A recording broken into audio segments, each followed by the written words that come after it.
Finally, it's story time.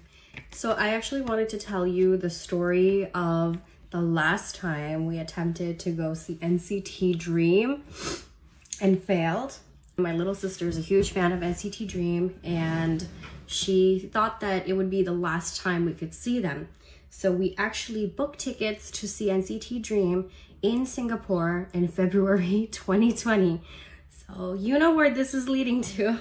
And we also decided to bring our family, my mom and dad. Thought it would be a nice like family vacation.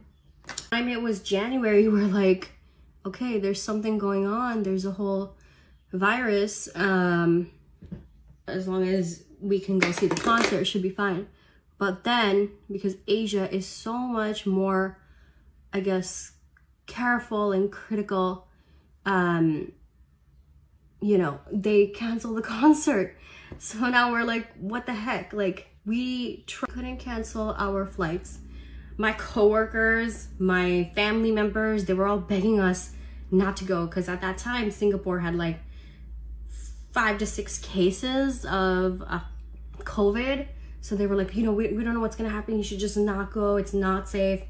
Mind you, I had already planned a trip to go to Korea from Singapore, right? So I didn't know what was gonna happen. And you already know the craziness. I was like, we need masks, we need N95 masks, and they were sold out everywhere. So that's how we went to Singapore just for NCT Dream, and there was no NCT Dream, but we had a really amazing and fantastic like family vacation. Once I went there, you know, we noticed all the precautions that they were already taking for you know, COVID, and you know, they don't even know what it was at that time. Like, they already had the temperature scanners. And as like an American, that was so new to me, but we felt really safe. My parents and family, they go back home to New York City. I fly to Korea. It was my first time in Korea. I get to Seoul, and there I actually meet up with Sehi. In Seoul, I'm seeing similar things. Like, they're very precautious. They have a few cases. And you know, we go to places like Namsan Tower, Lotte Tower, and it's like completely empty. Like, I'm like the only tourist there, because everybody else in Korea had already shuttered down. Mind you, at this time in America, nobody's worried. Nobody's concerned about anything yet. Like, I'm seeing all of this happening in Asia, and I'm like a little bewildered. So my first time in Korea was a little like because you know, everything was shut down, and very few people were in like the touristy areas. And then on the day it's time for me to leave Korea, we find out that there was a huge outbreak because of that cult church. And then Korea now has like 300 or 200, 300 cases or something like that, right? So that's the day I'm leaving Korea, and I'm at the airport, and I have opportunity to buy masks.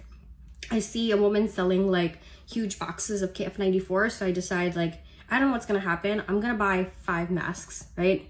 And little did I know, these 5 masks would help my family to survive in the huge outbreak in New York City a couple of weeks later. So I'm so glad I was in Korea and I was able to get masks, because nothing was available in the US.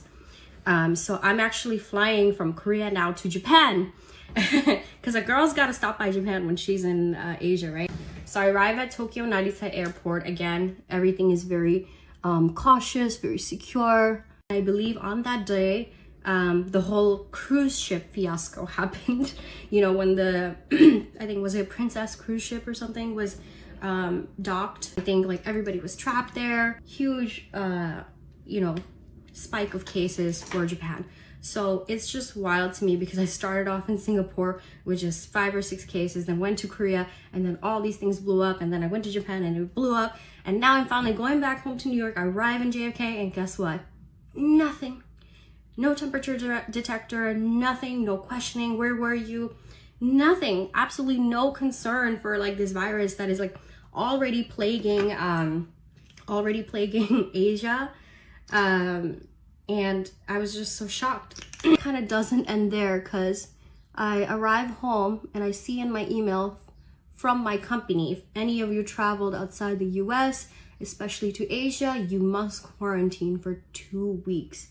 So finally my 2-week quarantine ended. I go to work for like 2 days, and then on the 3rd day, we know it's gonna happen. I'm pretty sure there's gonna be like a, you know, lockdown warning, all these things. So we know like it's gonna happen. And then it happened, like in an hour or two.